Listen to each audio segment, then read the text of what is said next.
Hello friends, welcome to my channel. I am Akanksha Gahri. आज मैं आपको जीएस दृष्टि के उत्तर प्रदेश के इंग्लिश लेक्चर पढ़ाने जा रही हूँ। देखिए, इसकी खास बात यह है कि इसमें चित्रात्मक प्रस्तुति की गई है। मीन सभी टॉपिक को बहुत ही अच्छे से चित्र के माध्यम से और रे डायग्राम के माध्यम से कवर किया गया है। देखिए, अगर आप कोई भी एग्जाम देने जा रहे हैं तो आप इस सीरीज को अवश्य देखकर जाएं, आपको निश्चय इसमें लाभ मिलेगा। देखिए, मेरा टारगेट आप यही है कि आप कम समय में पढ़िए और जो आपका आउटपुट हो वो मैक्सिमम हो।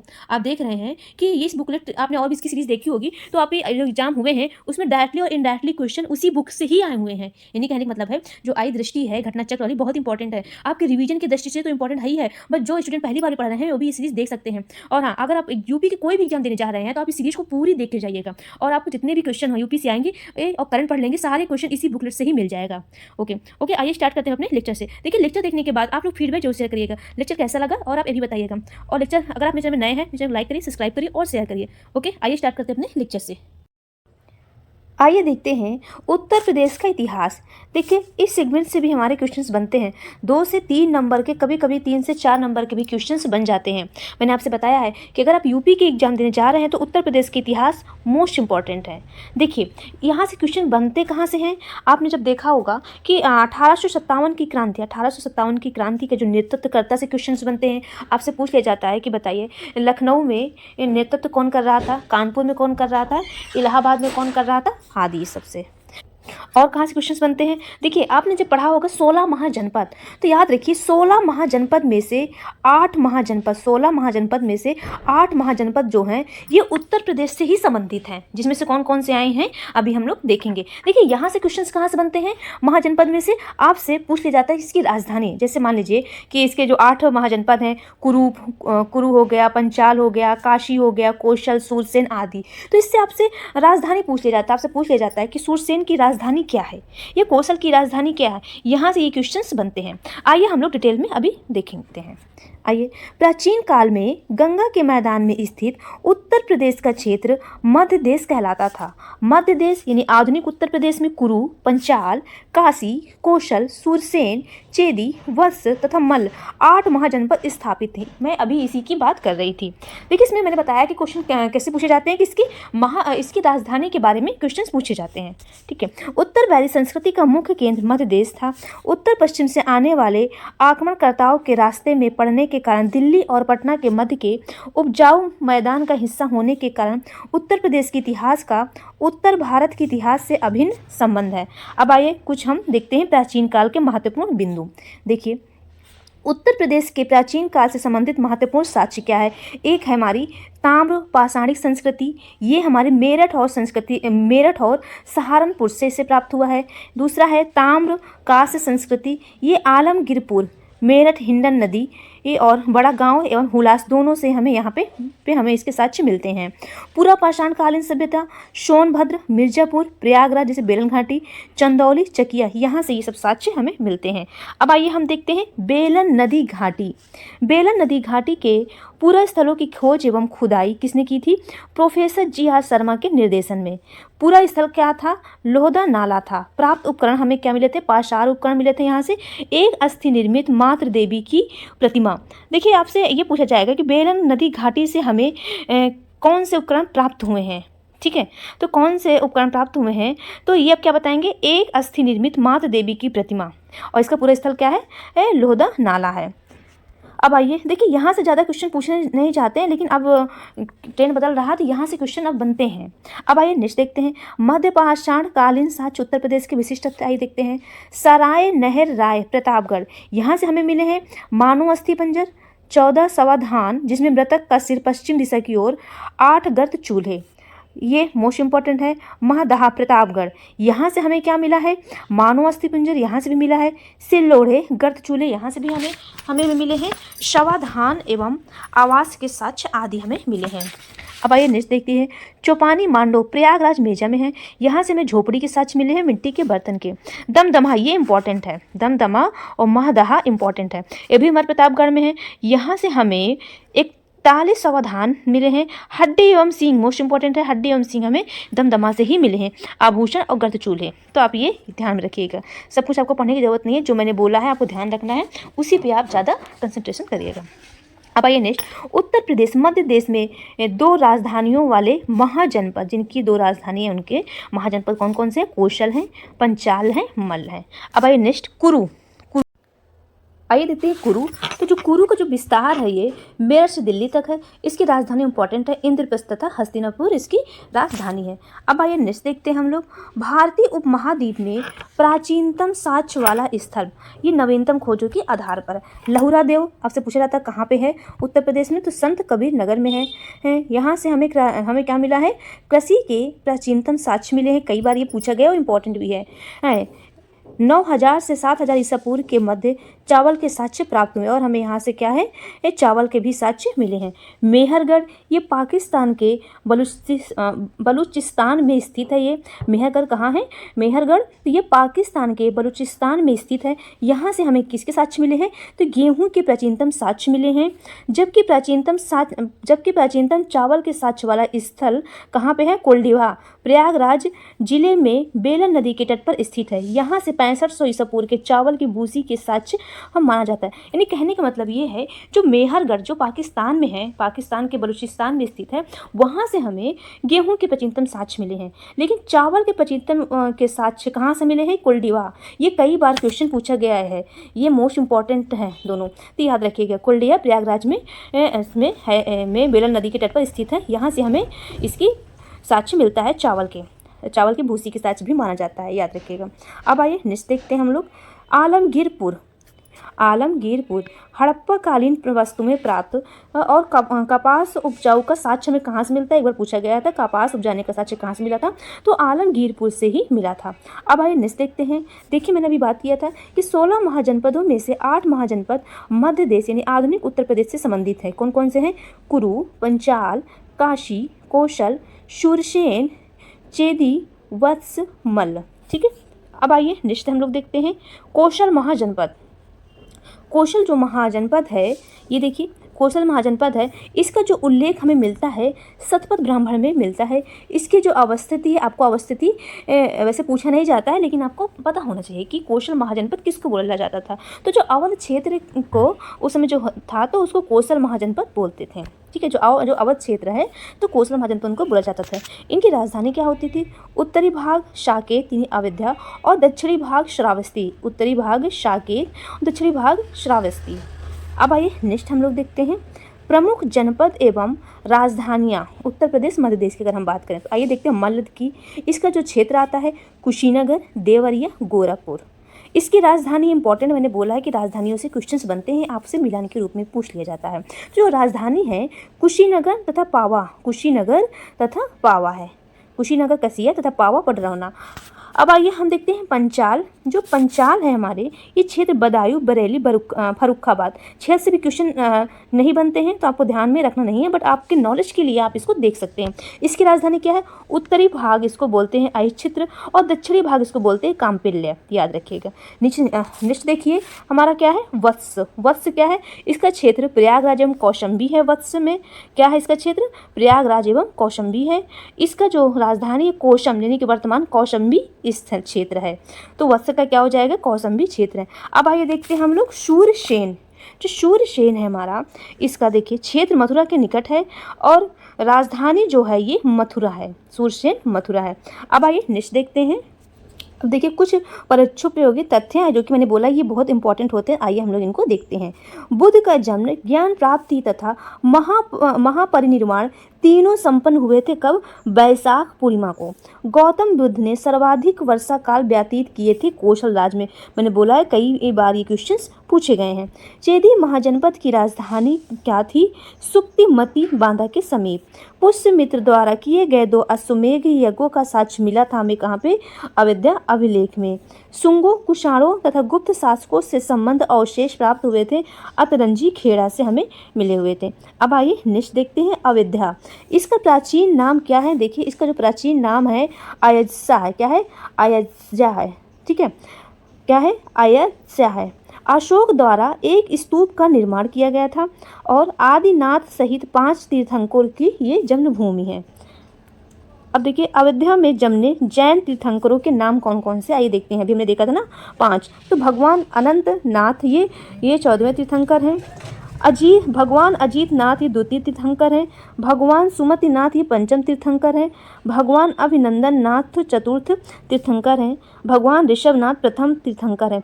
ये आपसे प्रथम पूछा गया है कई बार कि जैन धर्म के प्रथम तीर्थंकर कौन है, तो भगवान ऋषभ नाथ ही हैं, जो कि ये संबंधित कहाँ से हैं, अयोध्या से संबंधित हैं। ठीक है, ये क्वेश्चंस पूछा गया है। और द्वितीय भी आप याद रखिए, भगवान अजीत नाथ द्वितीय है, याद रखिएगा। ठीक है, अब आइए नेक्स्ट देखते हैं हम लोग उत्तर प्रदेश के महत्वपूर्ण जैन तीर्थ स्थल। अब देखिए जैन तीर्थ स्थल एक है कौसंबी है, छठे तीर्थंकर भगवान पद्म प्रभु से संबंधित हैं। दूसरा है कांकड़ी, ये 9वें तीर्थंकर भगवान सुबुद्धीनाथ का निवास स्थल है देवरिया में। महोबा गोखर पहाड़ पर 24 तीर्थंकरों की प्रतिमाओं हेतु विख्यात है। देखिए यहाँ से क्वेश्चन जल्दी से बनने की संभावना नहीं है, बट है तो थोड़ा बहुत आप पढ़ लेंगे, तो अगर एग्जाम में आ गया तो आप ठीक सही कर ले जाएंगे। ओके, आइए श्रावस्ती, ये जो है तीसरे तीर्थंकर भगवान शंभोनाथ से संबंधित एवं विख्यात सोमनाथ मंदिर से संबंधित स्थल है। देवगढ़ जैन मूर्तियों एवं शिल्पकला हेतु तथा देवताओं के किले के रूप में ये विख्यात है। अब आइए नेक्स्ट देखते हैं चित्र। देखिए इसमें जो प्राप्त साक्ष्य हमें मिले हैं, मित्र उपाधि वाले राजाओं के सिक्के मिले हैं। गुप्तकालीन यमुना की एक मूर्ति की प्राप्ति है। अचित्र शासक अच्युत समुद्रगुप्त द्वारा ये पराजित किए थे। अब आइए देखते हैं कन्नौज, इनका जो पूर्ण नाम था, देखिए पूर्ण नाम से भी क्वेश्चंस जल्दी से नहीं बने इसमें। कन्नौज का जो पूर्ण नाम था कान्य कुब्ज था। साक्ष्य पहली बस्ती उत्तरी काले पालिसदार मृदभांड काल से कुषाण युग तक की प्राप्ति। अब आइए नेक्स्ट देखते हैं कन्नौज पर आधिपत्य के लिए त्रिपक्षीय संघर्ष कौन कौन से हैं। एक है ये, कई बार ये मोस्ट इंपॉर्टेंट है, कई बार पूछा गया है कि त्रिपक्षीय संघर्ष किनके बीच में हुआ था। तो ये राष्ट्रकूट शासकों, गुर्जर प्रतिहारों और पाल शासकों, ये तीनों के बीच में हुआ था, कई बार पूछा गया है। कन्नौज पर सर्वाधिक समय तक गुर्जर प्रतिहारों ने शासन किया था, ये भी पॉइंट मोस्ट इंपॉर्टेंट है, यहाँ से भी क्वेश्चन हमारे बने हुए हैं। अब आइए नेक्स्ट देखते हैं कपिल वस्तु, जो इसका नामकरण है कपिल ऋषि का वास स्थान होने के कारण इसका नाम कपिल वस्तु पड़ा है। शाक्य गणराज्य की राजधानी है बौद्ध काल के समय। अब आइए नेक्स्ट देखते हैं हम लोग काशी, इसका जो उल्लेख मिलता है काशी का अथर्ववेद में मिलता है। इसकी जो स्थापना किए थे दियोदास ने महाभारत के अनुसार इसकी स्थापना किए थे। इसका जो राजधानी है वाराणसी, आप लोग सभी जानते हैं। अब आइए नेक्स्ट देखते हैं अशोक के शिलालेख। अशोक के जो शिलालेख हैं ये देखिए, इसमें लघु शिलालेख है ये औरारा मिर्जापुर से हमें मिले हैं। लघु स्तंभ लेख सारनाथ एवं कौसंबी में हैं। राजकीय घोषणाएं लघु स्तंभ लेख पर उल्लिखित हैं। महामांत्रों को संघ भेद रोकने का आदेश सांची एवं सारनाथ के लघु स्तंभ लेख में हमें मिलता है। रानी का भी लेख अशोक की रानी करुवाकी द्वारा दान किए जाने का इसमें उल्लेख मिलता है। अब आइए नेक्स्ट देखते हैं देवगढ़, प्रमुख क्षेत्र जो देवगढ़ का है क्या है, इसका जो है ललितपुर उत्तर प्रदेश में है। इसके जो साक्ष्य हमें मिलते हैं गुप्त काल के विशेष स्थापत्य एवं मूर्ति कला से मिलते हैं। प्रमुख मंदिर है, आप कई बार पूछा गया है कि प्रमुख मंदिर ये कहाँ है, तो ये है दशावतार का इसमें प्रमुख मंदिर है। इसकी विशेषता क्या है, 4 मंडप 12 मीटर ऊंचा इसमें शिखर है। देखिए हो सकता है आपको ये जो टॉपिक है हो सकता है बोरिंग लग रहा हो, लेकिन क्या है ना, इससे क्वेश्चन जो फैक्ट के रूप में पूछे जाते हैं मैक्सिमम क्वेश्चंस। भीतर गांव का मंदिर है, ये जो काल है गुप्तकालीन मंदिर है। क्षेत्र कानपुर में है। निर्माण केवल ईंटों से, विशेषता शिखर का होना, ऊंचा चबूतरा, छत पिरामिड कार है। अब आइए नेक्स्ट देखते हैं हम लोग सारनाथ, प्रमुख तथ्य इसके देखते हैं। सारनाथ का है क्या है, इसका जो पूर्ण नाम क्या था, पूर्ण नाम था ऋषिपत्तन मृगदाव या इसको बोलते हैं।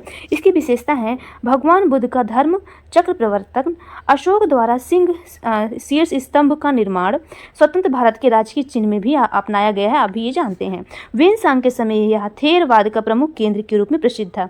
ये इंपॉर्टेंट है, आप ध्यान में रखिएगा, यहाँ से क्वेश्चन बनते हैं। प्रमुख स्तूप जो है धमेग स्तूप द्वारा विस्तृत उल्लेख इसमें देखने को हमें मिलता है। ठीक है, याद रखिएगा आप सारनाथ के प्रमुख तथ्य, वहां से क्वेश्चंस बनते हैं हमें। अब आइए देखते हैं हर्षवर्धन, प्रमुख आयोजन प्रति 5वें वर्ष प्रयाग में महामोच परिषद का आयोजन करके लेख जो हमें मिलता है ताम्रदान पत्र लेख, बांसखेड़ा से प्रारंभी लिपि तथा संस्कृत भाषाओं में लिखित है। प्रमुख बातें हस्त हैं, हस्ताक्षरों की अनुलिपि इसमें उत्कीर्ण की गई है। अब आइए श्रावस्ती की प्रमुख तत्व देखते हैं। इसके जो व्यापारिक केंद्र है उत्तरापद, दक्षिणापद तथा मध्यपद था। अभिलेख इसमें कनिष्क के 2 अभिलेख प्राप्त हैं। विशेषता क्या है? शाहूकार अनाथ पिंडक ने जेतवन महाविहार श्रावस्ती में बौद्धों को अनुदान दिया। ये इंपॉर्टेंट है कि ये जो है साहूकार अनाथ पिंडक ने जेतवन जो महाविहार था वो बौद्धों को दान में दे दिया था। यह ध्यान में रखिएगा। आजीवक संप्रदाय के प्रवर्तन मक्खली पुत्र गोशाल की जन्मभूमि है। तो आप इसे ये पूछ लिया जाता है, बताइए आजीवक संप्रदाय के प्रवर्तक कौन है? तो आपको ध्यान में रखना है कौन है, मक्खली पुत्र गोशाल है। तो उनकी जन्मभूमि भी ये श्रावस्ती है। तो आपको यहाँ से ये पॉइंट से क्वेश्चन बनते हैं और यहाँ से भी क्वेश्चन हमें देखने को मिलते हैं। अब आइए नेक्स्ट हम देखते हैं मध्यकाल उत्तर प्रदेश का। सबसे पहले हम बात करेंगे आगरा के कुछ प्रमुख तथ्य आइए देखते हैं।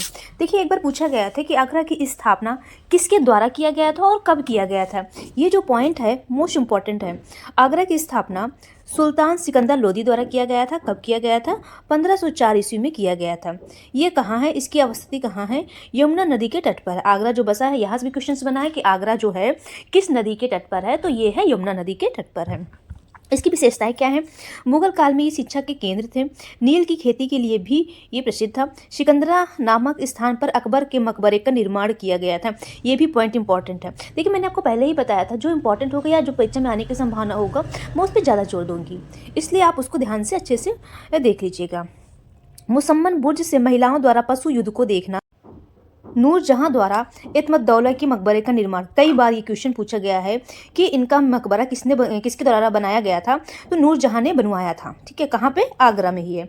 यूरोपियन यात्री Ralph Fitch and Bernier Agra के वैभव की प्रशंसा की। यानी कहने का मतलब ये है कि जितने भी पॉइंट दिए हुए हैं ये आपके लिए इंपॉर्टेंट हो जाते हैं। अब आइए नेक्स्ट देखते हैं कड़ा प्रयागराज के निकट प्रमुख इसके तथ्य देखते हैं। सल्तनत काल में एक महत्वपूर्ण एकता थी और इसकी जो अवस्थिति है कहाँ पे है? ये कड़ा गंगा नदी के तट पर है। देवगिरी के अभियान को प्रारंभ करने का भी इसको स्थल माना जाता है। संत मलुक दास की ये जन्मस्थली है। जलालुद्दीन खिलजी के समय यहाँ के सूबेदार अलाउद्दीन खिलजी था। ठीक है, ये ध्यान में आप रखिएगा। अब आइए नेक्स्ट देखते हैं हम लोग उत्तर प्रदेश का मध्यकालीन प्रमुख तथ्य। जौनपुर की स्थापना की गई है। यहाँ से भी क्वेश्चंस बना इस पॉइंट से। जौनपुर की स्थापना की गई थी मोहम्मद तुगलक, जिसको जौना खां भी बोलते हैं, की याद में फिरोज शाह तुगलक द्वारा जौनपुर की स्थापना की गई है। 1192 ईस्वी में कुतुबुद्दीन ऐबक द्वारा अधिकार स्थापित किया गया था कोइल पर। 1545 ईस्वी में कलिंजर में सैन्य अभियान के बारूद विस्फोट से मृत्यु हुई थी किसकी? शेरशाह सूरी की। देखिए जब मैं आपको पढ़ा रही थी हिस्ट्री तो मैंने बताया था कि शेरशाह की मृत्यु कैसे हुई थी। जब ये अपना कलिंजर का सैन्य अभियान चला रहे थे तो उसी दौरान इनकी क्या हो गई? बारूद विस्फोट से इनकी मृत्यु हो गई थी। किसकी? शेरशाह सूरी की 1545 में। अब आइए नेक्स्ट देखते हैं। सरकी सल्तनत के दौरान जौनपुर को कहा जाता था सिराज ए हिंद। 1613 ईस्वी में झांसी के किले की स्थापना की गई थी ओरछा शासक वीर सिंह बुंदेला द्वारा। अब आइए नेक्स्ट देखते हैं। सल्तनत काल में बदायूं की स्थिति थी सर्वाधिक महत्वपूर्ण एकता। लखनऊ में क्या है? ये देखिए कथक नृत्य का केंद्र है। प्रमुख इमारत कौन कौन से हैं? बड़ा इमाम बाड़ा, छोटा इमाम बाड़ा, भूल भुलैया, छतर मंजिल आदि इसमें प्रमुख इमारत हैं। अब आइए नेक्स्ट देखते हैं हम लोग। अकबर के नौरत्नों में शामिल बीरबल। अकबर के नौरत्न में जो शामिल बीरबल थे वो कहाँ से संबंध थे? वो कालपी से ही वो संबंध रखते थे। गढ़ कुंठार में खंगार राज्य की स्थापना की गई थी पृथ्वी राज्य के सेना नायक खेत सिंह द्वारा। अकबर ने प्रयाग की पुनर्स्थापना कर उसका नाम कर दिया था क्या है? इलाहाबाद। ठीक है, इलाहाबाद। लखनऊ का अंतिम नवाब कौन था? नवाब वाजिद अली शाह। ये सब आपको ये शायद आप मैंने पढ़ाया है ये सब, तो आपका ये सब रिपीट ही हो रहा है। ठीक है, मैंने उसमें हिस्ट्री में पढ़ाया है, तो ये सब इंपॉर्टेंट फैक्ट है जो कि एग्जाम में कहीं ना कहीं पूछा ही जाता है। शेख निजामुद्दीन औलिया एवं इतिहासकार बदायूं का संबंध था क्या है? बदायूं। अब आइए नेक्स्ट देखते हैं हम लोग फतेहपुर सीकरी के कुछ प्रमुख तथ्य। देखिए इसकी शेख सलीम चिश्ती के कारण पवित्र भूमि की इसकी मान्यता दी गई है। सलीम जिनको जहांगीर बोलते हैं कि जन्म स्थली है ये। 1571 से 1585 ईस्वी तक मुगल साम्राज्य की ये राजधानी थी। स्थापत्य के उदाहरण शेख सलीम चिश्ती का मकबरा, बुलंद दरवाजा, जामा मस्जिद, जोधाबाई का महल, बीरबाल का महल, पंचमहल आदि। ये फतेहपुर सीकरी के प्रमुख तथ्य पूछ लिया जाता है कि बुलंद दरवाजा कहाँ है, तो आपको पता होना चाहिए ये फतेहपुर सीकरी में है। और जोधाबाई का महल कहाँ है, बीरबल का महल कहाँ है, तो ये सब फतेहपुर सीकरी में है और यहाँ से क्वेश्चंस बनते हैं। अब आइए नेक्स्ट देखते हैं, उत्तर मध्यकाल महत्वपूर्ण कुछ बिंदु हैं, आइए देखते हैं। अवध एवं पूर्वी उत्तर प्रदेश के जिलों पर शासन था किसके, अवध के नवाब का था। बुंदेलखंड क्षेत्र स्थापित था मराठों के अंतर्गत। 1707 ईस्वी में औरंगजेब की जब मृत्यु हो गई तो 1757 ईस्वी जो हमारा क्या हुआ था, प्लासी का युद्ध हुआ था, तक वर्तमान उत्तर प्रदेश में स्थापित स्वतंत्र राज्य थे, 5 राज्य थे। देखिए इसमें फैक्ट है कि औरंगजेब की मृत्यु कब हुई थी, तो 1707 ईस्वी में हुई थी। फिर उसके बाद जो प्लासी का युद्ध हुआ था, प्लासी का युद्ध, वो 1757 ईस्वी में हुआ था। ठीक है, इसमें ये फैक्ट भी आप ध्यान में रखिएगा। मेरठ तथा बरेली के उत्तर में स्थित राज्य था नाजिद खान नामक पठान नेता का। दोआब क्षेत्र में बुंदेलखंड राज्य स्थापित था रुहोले के अंतर्गत। मध्य दोआब का राज्य स्थापित था फर्रुखाबाद के बंगस पठानों के अंतर्गत। अब आइए, ये इतना इंपॉर्टेंट नहीं है लेकिन जो मैंने बताया है ये इंपॉर्टेंट है। अब आइए नेक्स्ट देखते हैं। अब हम लोग देखते हैं 1808 ईस्वी में अवध के नवाब सादत अली द्वारा अंग्रेजों को सुरक्षा की गारंटी हेतु सौंपे गए क्षेत्र, यानी क्या है, 1808 ईस्वी में अवध के जो नवाब थे सादत अली ने अंग्रेजों को सुरक्षा की गारंटी हेतु सौंपे गए कुछ क्षेत्र हैं। कौन कौन से हैं, इटावा, एटा, गोरखपुर, रुहेलखंड, इलाहाबाद, फतेहपुर, कानपुर, ये सब क्षेत्र थे। यहाँ से भी जल्दी से क्वेश्चन बनते नहीं हैं। ठीक है, अब आइए नेक्स्ट देखते हैं प्रमुख तथ्य किसके बारे में, आसुफुद्दौला के बारे में। फैजाबाद की संधि कब हुई थी, 1775 ईस्वी में हुई थी। बनारस का क्षेत्र अंग्रेजों को सौंपा गया था। 1775 ईस्वी में सुजद्दौला की मृत्यु के पश्चात इनको नवाब घोषित कर दिया गया था। मुहर्रम मनाने के लिए लखनऊ में इमाम बाड़ा का भी निर्माण किया गया। अब आइए नेक्स्ट देखते हैं हम लोग कुछ महत्वपूर्ण तथ्य, आइए देखते हैं। 1797 ईस्वी में आसफुद्दौला की मृत्यु के पश्चात अवध का नवाब कौन बना, सादत अली, जिसने अभी हमने बताया कि 1808 ईस्वी में इसने कुछ क्षेत्र सौंप कर दिए गए थे। 1803 ईस्वी में मराठों को पराजित कर अलीगढ़ एवं आगरा पर अधिकार कर लिया था किसने, लॉर्ड लेक ने। अब आइए नेक्स्ट देखते हैं 1857 का विद्रोह एवं उत्तर प्रदेश।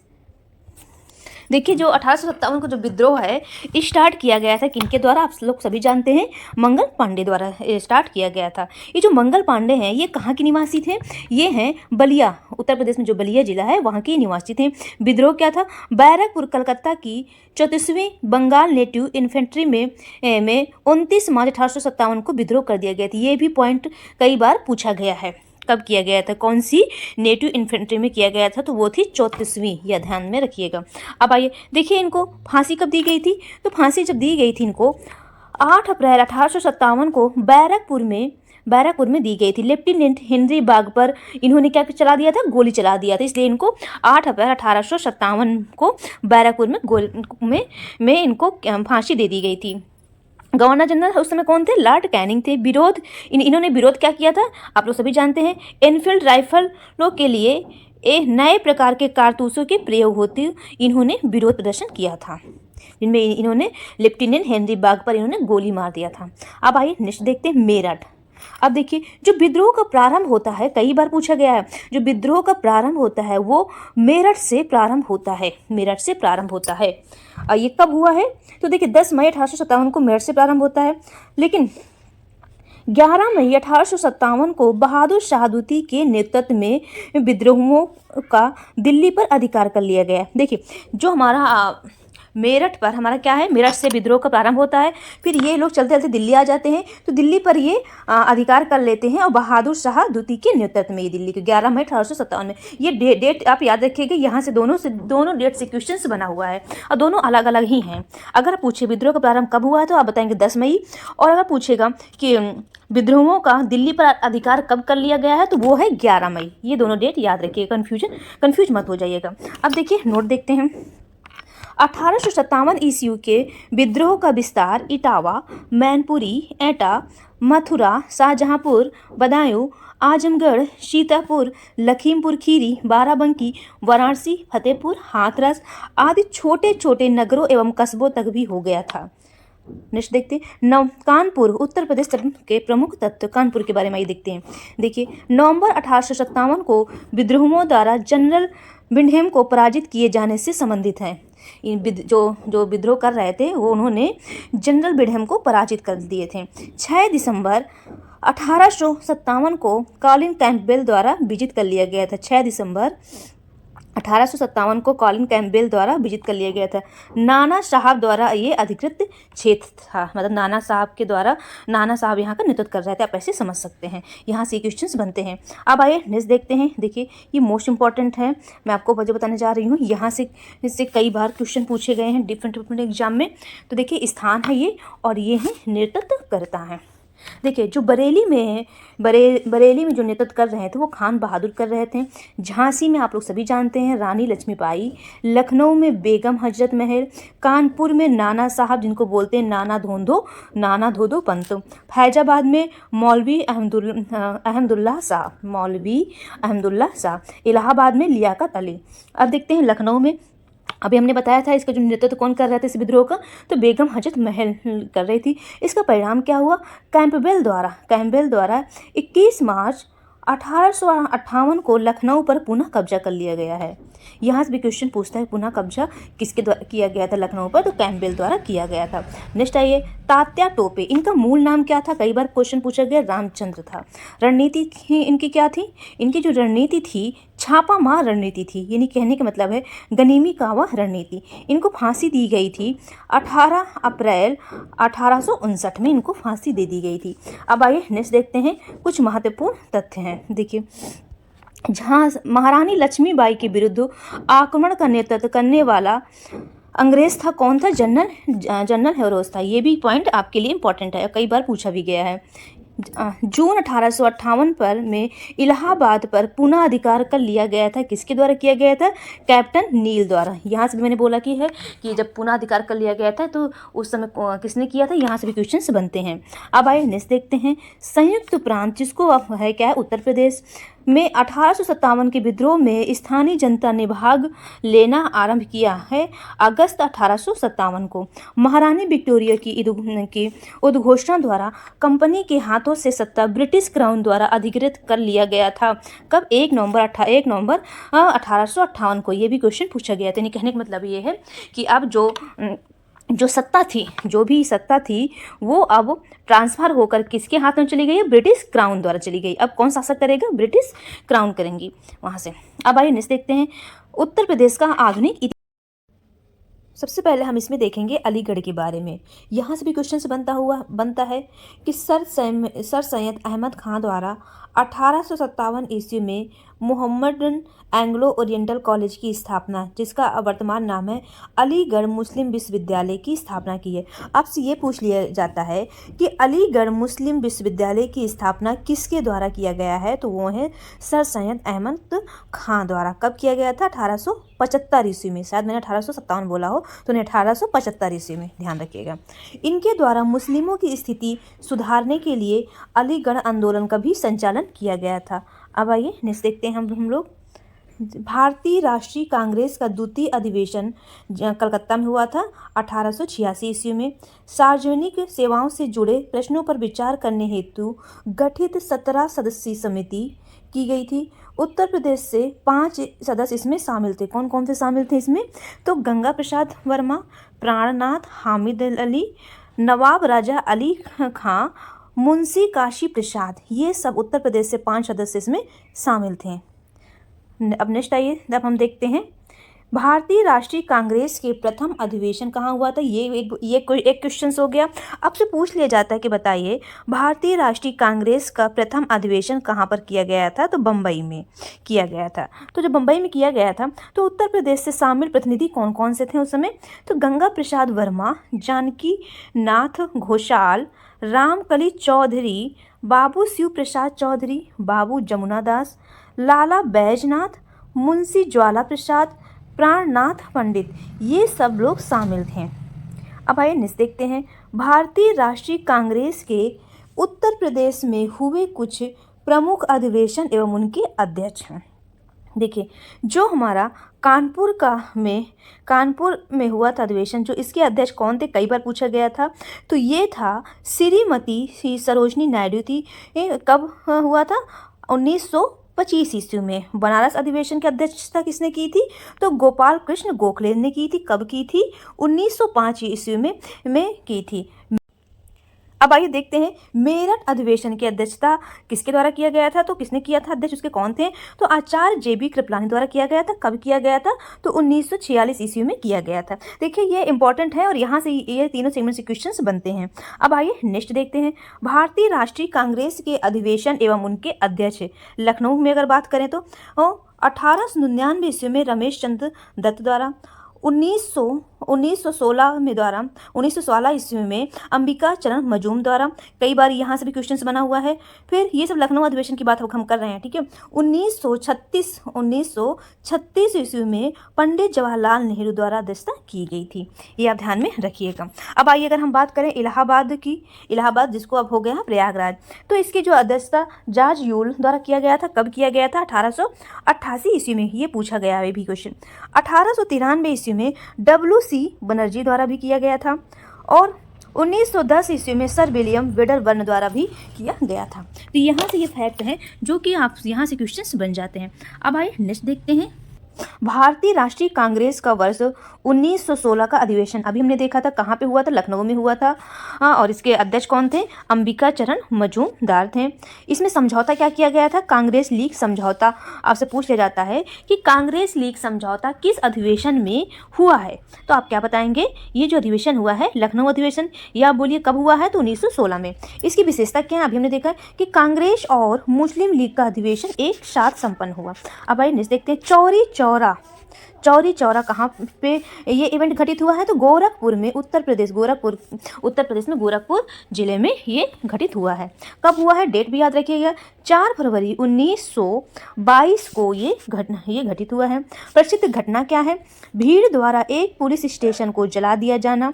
इसमें 23 पुलिस कर्मियों की इसमें मृत्यु हो गई है।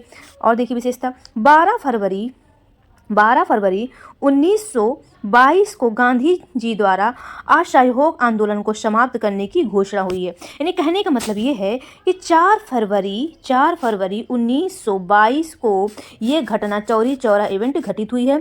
फिर गांधी जी ने 12 फरवरी को जो ये आंदोलन चल रहा था, असहयोग आंदोलन, इसको समाप्त कर दी गई। ये दोनों डेट इंपॉर्टेंट है। कहीं कहीं आपको 4 फरवरी दिया है, कहीं कहीं क्या है 5 फरवरी भी दिया गया है, ठीक है।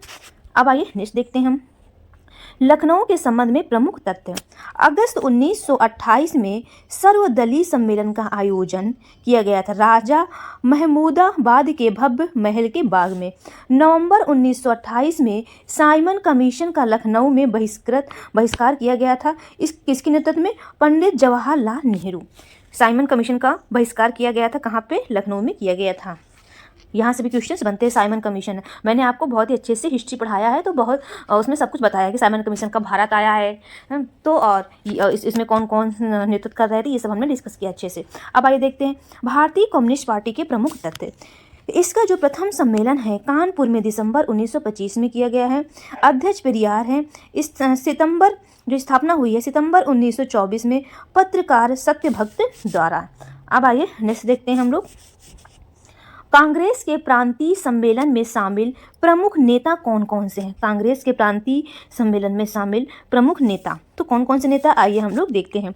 मौलाना शौकत अली, महात्मा गांधी, मौलाना मोहम्मद अली, मदन मोहन मालवीय, मोतीलाल नेहरू, स्वामी श्रद्धानंद, हकीम अजमल खां, जवाहरलाल नेहरू, मौलाना हजरत मोहानी, ये सब इसमें शामिल नेता थे। अब आइए नोट देखते हैं। अक्टूबर 1920 में उत्तर प्रदेश कांग्रेस का प्रांतीय सम्मेलन डॉक्टर भगवान दास की अध्यक्षता में मुरादाबाद में आयोजित किया गया था। जो 1920 में उत्तर प्रदेश कांग्रेस का प्रांतीय सम्मेलन किसकी अध्यक्षता में? डॉक्टर भगवान दास की अध्यक्षता में कहाँ पे किया गया था? मुरादाबाद में आयोजित किया गया था। अब आइए देखते हैं असहयोग आंदोलन के दौरान काशी विद्यापीठ बनी। राष्ट्र रत्न शिव प्रसाद गुप्त द्वारा ये स्थापित किया गया था। गैर कानूनी उगाही के विरुद्ध आंदोलन चलाया गया था अवध प्रांत के किसानों द्वारा। असहयोग आंदोलन भी हम जब पढ़ा रहे थे मॉडर्न हिस्ट्री आधुनिक भारत इतिहास, उसमें भी वो क्या है, उसमें क्या क्या क्या होता है, तो मैंने सब उसमें अच्छे से डिस्कस किया था। और ये सब इंपॉर्टेंट टॉपिक है, यहाँ से क्वेश्चन हमेशा बनते हैं। अब आइए, स्वराज पार्टी कब गठित की गई थी, ये क्वेश्चन पूछा जाता है। तो 1923 में स्वराज पार्टी गठित की गई थी, जिसके अध्यक्ष कौन है, CR दास हैं। और स्थापना इलाहाबाद, जो कि वर्तमान में प्रयागराज हो गई है, और इसकी स्थापना चित्तरंजन दास और मोतीलाल नेहरू द्वारा किया गया था। ये दोनों इंपॉर्टेंट है। आपसे पूछ लिया जाता है कि स्वराज पार्टी की स्थापना किसके द्वारा की गई थी, तो वो है चित्तरंजन दास और मोतीलाल नेहरू दोनों हैं। बट अगर आपसे पूछे कि अध्यक्ष कौन है, तो आप क्या बताएंगे, CR दास हैं। अब आइए नेक्स्ट हम देखते हैं, उत्तर प्रदेश किसान सभा 1918 की स्थापना के सदस्य कौन कौन से हैं सदस्य, मदन मोहन मालवीय, गौरी शंकर मिश्र, इंद्र नारायण द्विवेदी, ये सब उसके सदस्य हैं। अब आइए नेक्स्ट देखते हैं, एक आंदोलन। एक आंदोलन क्या है, देखिए, लखनऊ के समीपवर्ती क्षेत्र में वर्ष 1920 और 22 के मध्य हुआ है। नेतृत्व कौन कर रहे थे, मदारी पासी द्वारा। विस्तार सीतापुर, लखनऊ, उन्नाव, हरदोई, फतेहपुर, फर्रुखाबाद तक। इनका उद्देश्य क्या था, आप ये एक आंदोलन का उद्देश्य ध्यान में रखिएगा, किसानों के बीच सांप्रदायिक एकता को बनाए रखना तथा जमींदारों के शोषण का विरोध करना। उस समय क्या होते थे, जमींदार होते थे जो कि गरीबों को, यानी कि जो उनसे नीचे होते थे, उनका बहुत शोषण करते थे। तो वो जो ये एक आंदोलन चला है, उनके जो जमींदार शोषण करते थे उसको, उससे बचने के लिए, जो शोषण करते थे उसका विरोध करने के लिए ये आंदोलन चलाया गया था। अब आइए नेक्स्ट देखते हैं हम लोग, हिंदुस्तान रिपब्लिक एसोसिएशन। यहाँ से भी क्वेश्चंस बनते, मैंने बताया था कि हिस्ट्री में मैक्सिमम आपका रिवीजन हो रहा है, ये सब हमने पहले भी डिस्कस कर चुके हैं। इसकी स्थापना कब की गई थी, वर्ष 1924 में स्थापना की गई थी। इसका नेतृत्व किसने किया था, चंद्रशेखर आजाद ने नेतृत्व किए थे। और इसमें कौन कौन से शामिल सदस्य, यहाँ से भी ये क्वेश्चन बनते हैं।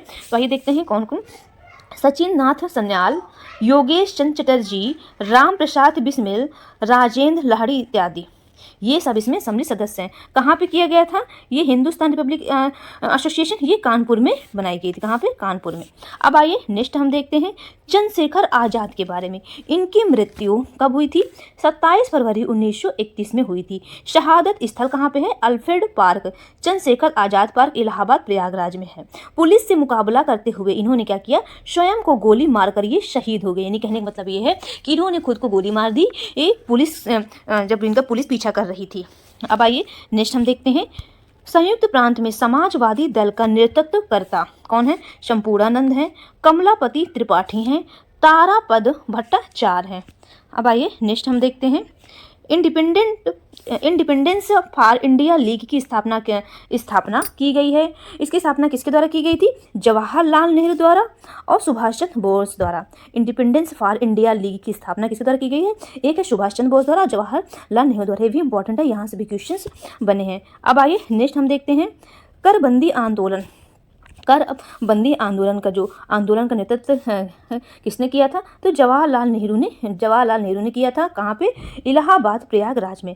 सहयोगी सदस्य कौन है, जयप्रकाश नारायण, लाल बहादुर शास्त्री, इनके ये सहयोगी सदस्य हैं। अब आइए, काकोरी ट्रेन एक्शन, ये आपकी डेट भी पूछ ली जाती है, ये कब घटित हुआ है, तो 9 अगस्त 1925 को लखनऊ के निकट काकोरी में क्रांतिकारियों ने ट्रेन डकैती कर सरकारी खजाने को लूटा। कांड में शामिल व्यक्ति एवं कांड से संबंधित सजा, जो उस कांड में व्यक्ति शामिल थे और जो उनको सजा सुनाई गई है, हम आइए उसी के बारे में पढ़ें। जो राम प्रसाद बिस्मिल शामिल थे, इनको फांसी दे दी गई। कहाँ पे, गोरखपुर में। अशफाक उल्ला खां को भी फांसी दे दी गई। कहाँ पे, अयोध्या में। राजेंद्र लाहिड़ी को फांसी दे दी गई है, गोंडा में। ये फांसी कहाँ दी गई है, ये क्वेश्चन मिलान के रूप में पूछा जाता है। रोशन सिंह को फांसी दे दी गई है, नैनी प्रयागराज में। राम प्रसाद खत्री को दीर्घकालीन कारावास में डाल दिया गया था। मनमथ नाथ गुप्त को दीर्घकालीन कारावास में इनको भी डाल दिया गया था। इस कांड में क्रांतिकारियों की तरफ से मुकदमा कौन कर रहे थे, चंद्रभान गुप्त ने लड़ा है। श्री गुप्त बाद में 7 दिसंबर 1960 में से 1 अक्टूबर 1963 तक इन्होंने लड़ा है।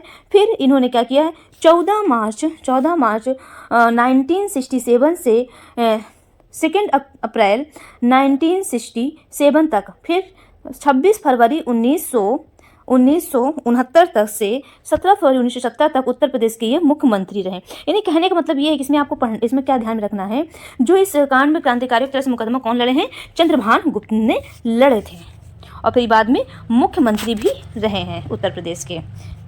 अब आइए नेक्स्ट देखते हैं हम लोग, हिंदुस्तान सोशलिस्ट रिपब्लिकन एसोसिएशन जिसको बोलते हैं HSRA, यहाँ से भी क्वेश्चंस बनते हैं। इसकी स्थापना कब की गई थी, वर्ष 1928 में की गई थी।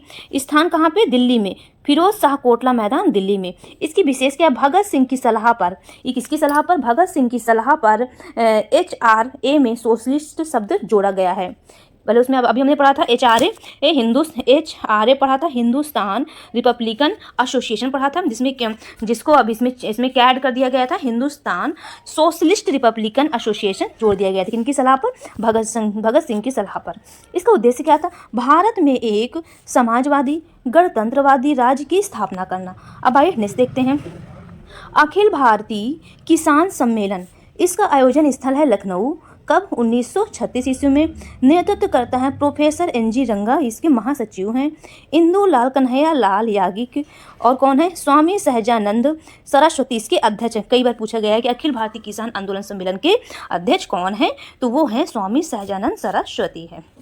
अब आइए नेक्स्ट देखते हैं, आधुनिक भारत के संदर्भ में उत्तर प्रदेश से संबंधित कुछ प्रमुख तथ्य। 9 अप्रैल 1938 को गांधी जी द्वारा मद्य निषेध को सर्वप्रथम लागू करने के लिए चुने गए जिले कौन है, एटा एवं मैनपुरी हैं। नेक्स्ट देखिए, स्वतंत्र शासन की स्थापना की घोषणा की गई थी बनारस हिंदू विश्वविद्यालय के छात्रों द्वारा। स्वतंत्रता प्राप्ति के बाद संयुक्त प्रांत में कांग्रेसी सरकार का गठन पंडित गोविंद बल्लभ पंत के नेतृत्व में किया गया था। नेक्स्ट देखिए, राष्ट्रीय सरकार का गठन सर्वप्रथम किया गया था बलिया में चित्तू पांडे के नेतृत्व में। ये इंपॉर्टेंट फैक्ट है, यहाँ से भी क्वेश्चंस पूछे जा गए हैं। अब आइए कुछ फैक्ट हैं, देखिए, भारतीय राष्ट्रीय कांग्रेस के उत्तर प्रदेश में 1947 तक कुल अधिवेशन कितने हुए थे, उत्तर प्रदेश में कितने अधिवेशन हुए थे, तो 9 बार हुए थे। यहाँ से भी ये फैक्ट बनकर आया हुआ है, पूछा हुआ है। 1888 ईस्वी में इलाहाबाद के कांग्रेस अधिवेशन में रुकावट डालने का प्रयत्न किसने किया था, गवर्नर ऑकलैंड काल्विन ने। अक्टूबर 1921 में आगरा में हुए उत्तर प्रदेश कांग्रेस सम्मेलन में ब्रिटेन के युवराज प्रिंस ऑफ वेल्स की भारत यात्रा के बहिष्कार का निर्णय लिया गया था, किसकी अध्यक्षता में, मौलाना हजरत मोहानी की अध्यक्षता में। खिलाफत कमेटी की बैठक में खिलाफत आंदोलन के प्रस्ताव को पास किया गया था जून 1920 में इलाहाबाद में। लखनऊ के निकट काकोरी में क्रांतिकारियों ने ट्रेन डकैती कर सरकारी खजाना को लूट लिया था। कब, वही काकोरी कांड की हम बात कर रहे हैं, काकोरी कांड या काकोरी एक्शन अब हो गया है, तो 9 अगस्त 1925 को। तो ये थे इससे संबंधित कुछ इंपॉर्टेंट फैक्ट। अब आइए नेक्स्ट देखते हैं, उत्तर प्रदेश का नामकरण। देखिए ये न्यू टॉपिक है, अब मैं आपको ये नेक्स्ट डे लेक्चर कंटिन्यू करेंगे। आपको लेक्चर कैसा लगा, फीडबैक जरूर शेयर करिएगा, क्योंकि जब आप फीडबैक देते हैं ना तो मुझे मोटिवेशन अंदर से मिलता है। Okay friends, thank you.